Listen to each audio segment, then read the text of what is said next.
Hello dears, ഞങ്ങൾ നിൽക്കുന്നത് മറവക്കാട് ബീച്ചിലാണ്.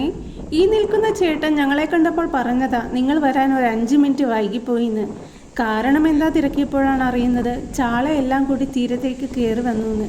ആ ചേട്ടൻ പറയുക വെള്ളം ഇല്ലായിരുന്നു, ഇവിടെ മൊത്തം ചാളയായിരുന്നു എന്ന്. അത് കേട്ടതും ഏട്ടന് കാണാൻ പറ്റിയില്ലല്ലോ എന്നുള്ള വിഷമായി. പിന്നെ അങ്ങനെ നിൽക്കുമ്പോഴാണ് ഈ 2 ചേട്ടന്മാർ കടൽ തിരമാലയുമായി യുദ്ധം ചെയ്ത് തീരത്തേക്ക് ഈ കൊച്ചു വള്ളം അടുപ്പിക്കാൻ നോക്കുന്നത്.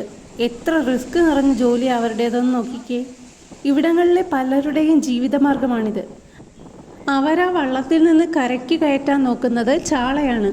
ഇവിടെ വന്നാൽ എപ്പോഴും ചൂണ്ടക്കാരെയും വലയിട്ട് മീൻ പിടിക്കുന്നവരെയും മത്സ്യബന്ധനത്തിന് കടലിൽ പോയി അവരെ കാത്തു നിൽക്കുന്ന അവരുടെ ഉറ്റവരെയും നമുക്കിവിടെ കാണാൻ സാധിക്കും.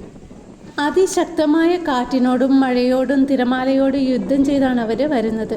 അവരുടെ ഒരു നേരത്തെ അന്നമാണിത്. അത്രയും റിസ്ക് നിറഞ്ഞ പണിയാണ് അവരാ ചെയ്യുന്നത്. നമ്മൾ നേരിട്ടത് കാണുമ്പോഴാണ് നമുക്കത് കൂടുതൽ മനസ്സിലാവുന്നത്.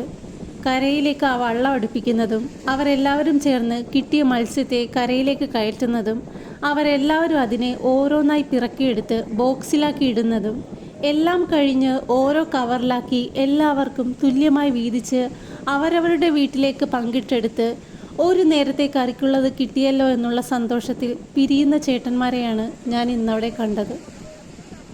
എല്ലാവരുടെയും മുഖത്ത് പുഞ്ചിരി. 100 സങ്കടങ്ങൾ ചിലപ്പോൾ ഉള്ളിലുണ്ടെങ്കിലും അവരെല്ലാം മറന്ന് ഒന്നിച്ച് സന്തോഷം പങ്കിടുന്നത് കണ്ടപ്പോൾ എന്തോ ഒരു സന്തോഷം എൻ്റെ മുഖത്തും. ഈ ചേട്ടന്മാരുടെ മുഖത്ത് എന്നും ഇതുപോലെ സന്തോഷം ഉണ്ടാവട്ടെ. ഈ വീഡിയോ നിങ്ങൾക്ക് ഇഷ്ടമായിട്ടുണ്ടെങ്കിൽ പ്ലീസ് ഒന്ന് സബ്സ്ക്രൈബ് ചെയ്ത് സപ്പോർട്ട് ചെയ്യാൻ മറക്കരുതേ. Please do like, share and subscribe.